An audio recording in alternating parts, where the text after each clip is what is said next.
सारे तीरथ तेरे घर के माँ बाप हैं, सारे तीरथ तेरे घर के माँ बाप हैं। काशी मथुरा में जाने से क्या फायदा, सारे तीर्थ तेरे घर के माँ बाप हैं।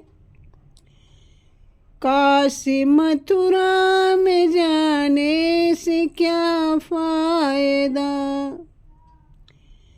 भूखे माँ बाप घर में बिलखते रहे,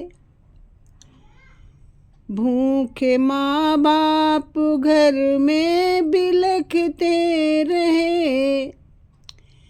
संत ब्राह्मण जी माने से क्या फायदा, संत ब्राह्मण जी माने से क्या फायदा। सारे तीर्थ तेरे घर के माँ बाप हैं, काशी मथुरा में जाने से क्या फायदा, भूखे माँ बाप घर में बिलखते रहे। संत ब्राह्मण जी माने से क्या फायदा। बहुत ही इस भजन में सार छिपा है। हम लोग भटक रहे हैं, सारे तीर्थ जिसके माँ बाप हैं तो उसको कहीं भटकने की जरूरत नहीं है। माँ बाप हमारे ब्रेकर हैं, हमारी अच्छाइयों को विकसित करते हैं और हमारी अंदर जो त्रुटियां होती हैं उनमें वो ब्रेकअप बन के खड़े होते हैं। और जो हम लोगों को ख़राब लगता है कि हमारे लिए रोड़ा है, बिना ब्रेक के गाड़ी एक्सीडेंट कर देती है, अगर वो रोकेंगे नहीं तो हम लोगों का सर्वांगीण विकास क्या हो रहा कोई नहीं समझता है। तो वो हमारी अच्छाइयाँ देखते हैं, अच्छाइयों के लिए हमें है जो समझाते हैं। तो सब लोग ये समझो कि माँ बाप से कोई उद्धार नहीं होगा। बाद में हम लोग श्राद्ध तर्पण करते हैं, उनकी हड्डियों को हम लोग हरिद्वार काशी में विसर्जन करते हैं, संगम में ले जाते हैं। पता नहीं प्राण कहाँ गए उनके। अगर जीते जी वही तुम उनको है जो सेवा देते तो आशीर्वाद लेते। पता नहीं किस योनि में कहाँ है जो उनकी आत्मा गई और तुमने उनका दिल दुखाया। भगवान तुम्हें कभी भी माफ़ नहीं करेगा। जो लोग अपने माँ बाप को करते हैं तो वो ठीक नहीं रहते। भूखे माँ बाप घर में बिलखते रहे, संत ब्राह्मण जी माने से क्या फायदा। माता पिता घर में है जो भूखों मर रहे हैं और हम बाहर जाके भंडारा करवाते हैं, क्योंकि वहाँ वीडियो बनाते हैं, डालते हैं, फ़ोटो लेते कि हम बहुत बड़े दानी करणवीर हैं, और यहाँ पर माँ बाप भूखों मर रहे हैं। क्या फ़ायदा है ऐसे भोजन से। बिल्कुल सार, बिल्कुल सरल भाषा में इसमें अर्थ दिया है। जिसने पैदा किया उसको माना नहीं, वो है किस हाल में तूने जाना नहीं।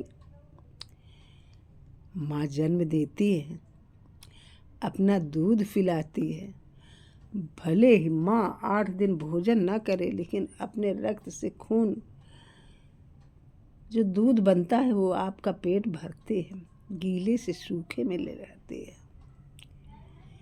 कितनी नींदें हराम करती है, हजारों बार सफाई करती है, पेशाब लेटरिन बिस्तर गीला सूखा करती है। और जब वही माँ अवस्था जब उसके जीर्ण हो जाती है, अब अगर वही करने को हो 1 2 10 बार बेटा करेगा, इसके बाद में है जो बोझ बन जाते हैं वही माँ बाप। तो जिसने पैदा किया उसको माना नहीं, वो है किस हाल में तूने जाना नहीं। निज जननी के तन पे है धोती फटी, माँ पे चूनर चढ़ाने से क्या फायदा। माँ के ऊपर वहाँ जाके चूनर चढ़ाते और अपनी माँ की तन ढकने के लिए साड़ी है जो फटी है। तो भूखे माँ बाप घर में विलखते रहे, संत ब्राह्मण जिमाने से क्या फायदा। ये कलयुग है, बहुत समझ सोच के चलिए। वारे इंसान तूने तजी क्यों शरण, बूढ़े माँ बाप को छोड़ वृद्धाश्रम। अब एक ये प्रथा चल गई है, उम्र खिसकी और ढकेल आए, जाओ मेरी बला से। पिता पानी को प्यासे तड़पते रहे, पिता पानी को प्यासे तड़पते रहे, शिव पे कांवर चढ़ाने से क्या फायदा। हमने देखा है कि घर में चिराग तले अंधेरा, जिस घर में जिस बेटे ने अपने माँ बाप का दिल दुखाया, वो जीवन में कभी भी सुख नहीं पा सकता है, न इस लोक में और न उस लोक में। उसने अपने दोनों जहाँ खराब कर लिए। जननी जन्मभूमि से स्वर्गदापि गरीयसी, माता और मातृ भूमि स्वर्ग से भी बढ़कर है। माँ बाप से कभी कोई उद्धार नहीं हो सकता है।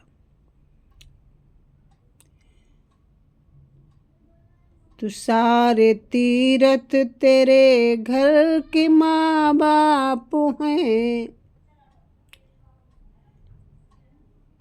काशी मथुरा में जाने से क्या फायदा। भूखे माँ बाप घर में विलखते रहे, संत ब्राह्मण जिमाने से क्या फायदा। हम इतने हैं जो याद रखिए, हंस हंस कर किए गए पाप रो रो कर भुगतने पड़ते हैं। हम चाहे कुंभ नहाए, चाहे वतरणी तरे, यही भवसागर है, यही भवसागर, यही है जो हम लोग भटक रहे हैं। केवल हम दोष दे रहे हैं। हम करेंगे गलत और डुबकी लगाने से है जो क्या हमारे पाप धुल जाएंगे। कि गंगा के नहाए से जो पापी जन तर जाए, मीन क्यों न तर गई। जिसका पानी में ही घर है, तरेगा वही। जिसके हीरे में हरी है, तैरेगा वही। धर्म पर चलिए, किसी का दिल मत दुखाइए, बड़ों को सम्मान दीजिए, बुजुर्गों को है जो अपने घर के माता पिता जो हैं उनका है जो बुढ़ापे का सहारा बनिए। हमारे ये सुझाव आप लोगों को कैसे लगे? Please like, comment, share and subscribe my channel. Thank you.